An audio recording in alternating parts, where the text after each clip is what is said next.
June is going to be a huge month in American politics because we're going to hear about the January 6th select hearings, the public hearings. You know that we are going to stream them here on the Tony Michaels podcast, every single one of them, gavel to gavel. But also in the month of June, we're expected to receive the leaked decision from the Supreme Court. So this morning we find out that the Supreme Court is requesting the law clerks hand over their text messages. This is all distraction. This is distraction from the actual text messages that we're going to see in these public hearings from an actual wife of a Supreme Court justice who was trying to overturn the United States government, who was trying to commit a coup. That's right. I said it. Ginni Thomas and Clarence Thomas, these QAnoners, have infiltrated the Supreme Court, and it needs to be investigated. If we can investigate a stupid fucking leak of a decision that they're going to make to take away our rights, we absolutely can investigate and should investigate the coup attempt that happened by the Supreme Court justice's wife. She was text messaging the chief of staff. All kinds of crazy ass QAnon stuff. We should not forget about this, and we should not believe or fucking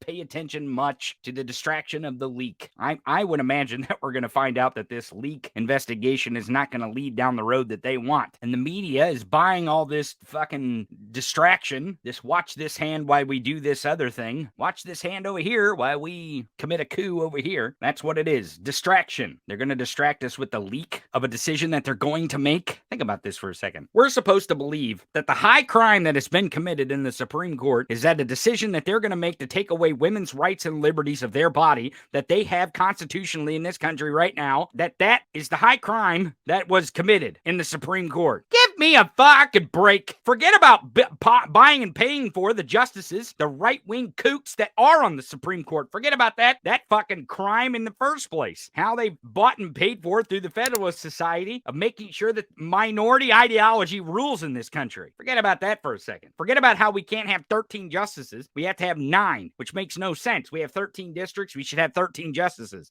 And that's the framing of the Supreme Court. It only makes common sense. Logic. It's not fucking rocket science. But forget about that part of it. We're supposed to believe that the high crime that was committed in the Supreme Court is someone leaked the decision that they're going to make this month. We're not supposed to believe that the wife of a Supreme Court justice who was texting the chief of staff while the coup was happening, while the coup was ongoing, while Donald Trump tried to take over our government, rip up the Constitution, and shit on it. Throw it in the toilet and flush it, I guess. I don't know. It seems to be a trend. But that's what we're supposed to believe. Get the fuck out of here with that shit. And this morning, when this report comes out about these staffers or some shit about text messages, we should be on a crusade, folks, this morning, yelling and screaming at the top of our lungs, continually. And we shouldn't stop. Again, we're one-issue voters now. We have to be one-issue voters because it is clear now more than ever what their mission is. Their mission is to take away our fucking democracy. Take away our right as a people to decide how we can keep kids safe in a school. They want to take away our fucking right to do that. They want to take away our right as a people to make sure that guns don't get into the wrong hands. And that maybe some of these guns aren't manufactured in the first place for pure profit. They want to take away our rights to our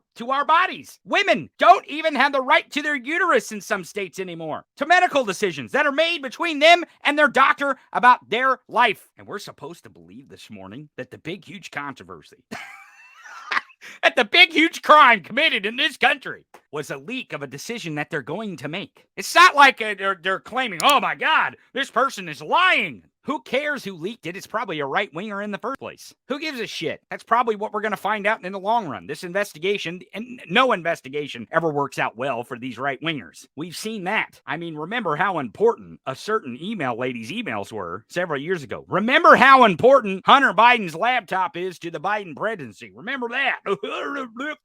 Give me a fucking break. These investigations never fucking pan out for these morons. And the reason why is because they're always based in delusion. They spew shit out all their holes. And it will continue that way. This morning, they're mad that these law clerks have text messages.